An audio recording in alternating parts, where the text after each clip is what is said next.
Assalamualaikum warahmatullahi wabarakatuh. Perkenalkan, nama saya Fauzi Ramadan. Saya Satrio Agung Maulana. Kami berdua dari kampus Teknik Royal Kisaran. Di sini kami ada tugas dari dosen pengampu kami, Pak Indra Ramadona Harahap, MA, tentang generasi Z. Di sini kami ingin mewawancarai seseorang ustadz atau guru, bisa dibilang begitu, yang ingin kami wawancarai. Langsung saja kita mewawancarai ustadz tersebut di kampung ini. Waalaikumsalam warahmatullahi wabarakatuh. Baik Pak, di sini kami dari kampus Teknik Royal Kisaran ingin bertanya soal generasi Z, begitu Pak. Sebelumnya boleh perkenalkan dari Bapak terlebih dahulu. Assalamualaikum warahmatullahi wabarakatuh. Selamat datang. Saya ucapkan kepada adik kami yang ada di rumah kampus kesempatan ini. Perkenalkan, nama saya adalah Muhammad Sani Mangrong atau yang saya disapa dengan Asani. Saya sebagai salah satu kepala guru atau juga seorang ustadz di kampung ini. Ya, kalau ada yang mau bertanya, kami persilakan dengan senang hati. Jadi begini Pak, kami ingin bertanya tentang pertanyaan soal generasi Z begitu Pak. Langsung saja pertanyaan yang pertama. Menurut Bapak, apa yang membedakan generasi Z dengan generasi sebelumnya Pak? Baik, sebelum pertanyaan adik-adik ini saya jawab, kita harus tahu dulu apa itu generasi Z, gitu kan? Memang mungkin secara umum ada sebagian orang yang belum tahu apa itu generasi Z, dan ada juga sebagian yang sudah tahu. Ya. Tapi menurut pengetahuan saya, bahwa generasi Z itu adalah generasi yang hidup atau generasi yang dilabeli dengan nama generasi Z. Artinya generasi yang hidup di era digital atau di era digitalisasi. Jadi generasi-generasi yang hidup di era digitalisasi itu disebut dengan generasi Z. Ya, sebut itu singkat, ya kan? Nah, tadi pertanyaan yang pertama adalah apa perbedaan antara generasi Z dengan generasi sebelumnya?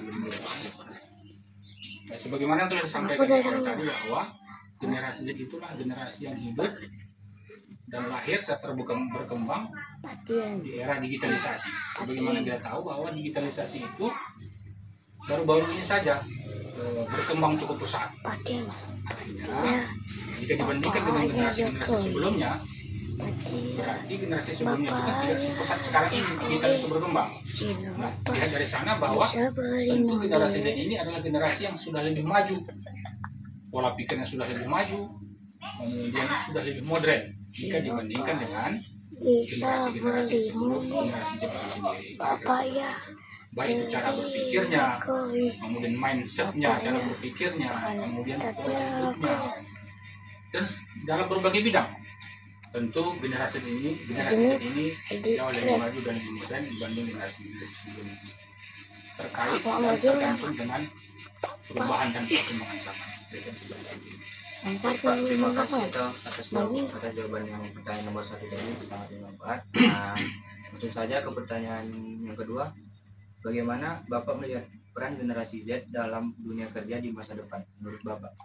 Baik, sebagaimana kita pahami dan kita ketahui bersama bahwa generasi Z ini adalah banyak memiliki keterampilan-keterampilan, terutama di dalam hal digital dan informasi, ya. Kemudian memiliki kreativitas yang tinggi, kemudian juga kemampuan beradaptasi dengan cepat dengan lingkungan, dengan perubahan-perubahan yang ada pada saat ini. Kemudian juga mereka bisa fokus dan bisa menyeimbangkan diri antara kerja dan kehidupan mereka sehari-hari.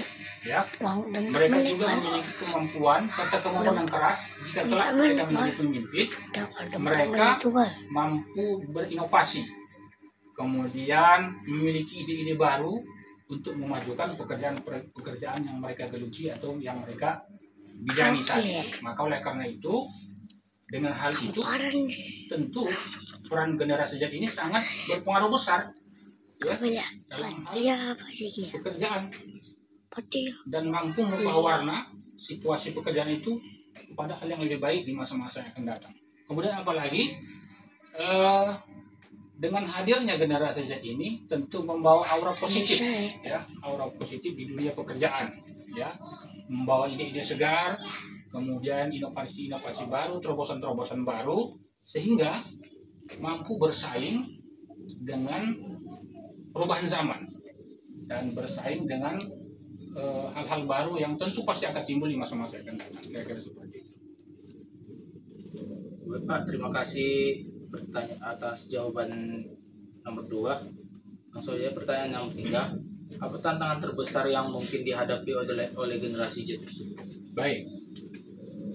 Karena semakin majunya era digital ini ya kan, tentu kan banyak informasi-informasi ya kan, informasi-informasi yang masuk, konten-konten dan hal-hal tentu yang berkaitan dengan digital, informasi-informasi, tentu juga banyak terobosan-terobosan baru, banyak hal-hal baru yang tentunya dalam hal digitalisasi ini tadi, banyak informasi-informasi yang bermunculan.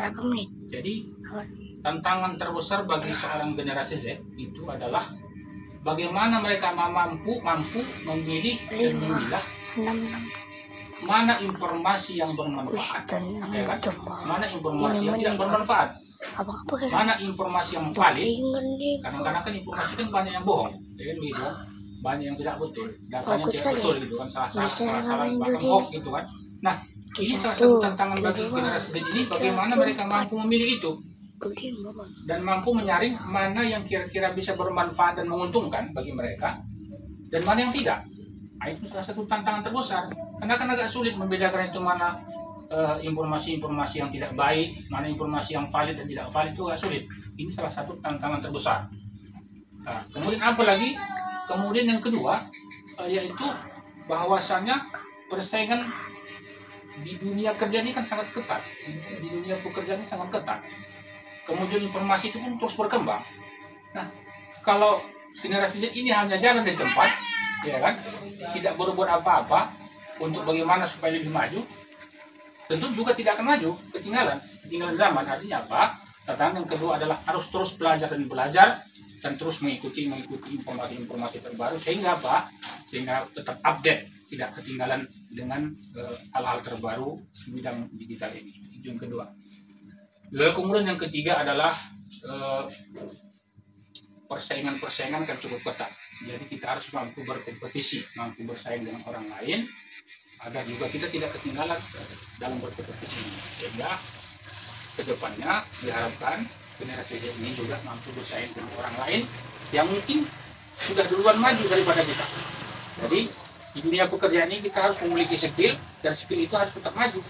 Sebagaimana dikatakan di poin kedua tadi, jangan sampai kita ketinggalan.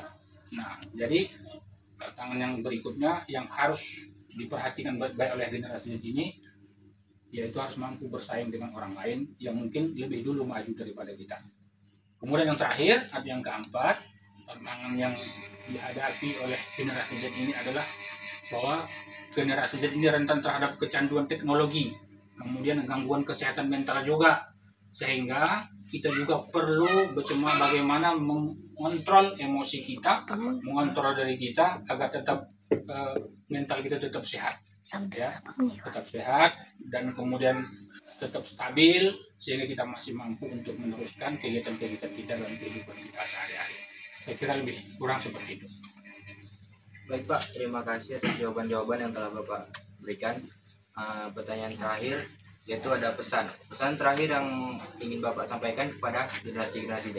Baik, ini singkat saja, karena penutup itu biasanya tak pernah yang panjang itu. Ya kan? Kesimpulan dari semuanya hanya 3 saja.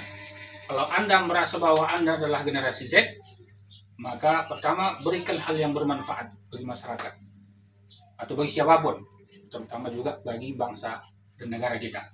Itu yang pertama. Lalu yang kedua, jangan sampai pernah kita tertinggal, sebagaimana telah disampaikan tadi. Ya, jangan pernah tergilas oleh zaman, kita tetap maju. Baru yang ketiga, kita harus tetap mampu bersaing dengan orang lain. Mungkin itu saja pesan terakhir yang dapat saya sampaikan untuk adik-adik sekalian. Mudah-mudahan ini dapat dimanfaatkan dan dapat diterapkan dalam kehidupan adik-adik sehari-hari. Ya. Baik Pak, terima kasih atas waktu yang telah Bapak luangkan untuk wawancara ini. Semoga dengan wawancara ini dapat kami manfaatkan dengan sebaik-baiknya. Lebih kurang kami berdua mohon maaf. Assalamualaikum warahmatullahi wabarakatuh. Waalaikumsalam warahmatullahi wabarakatuh.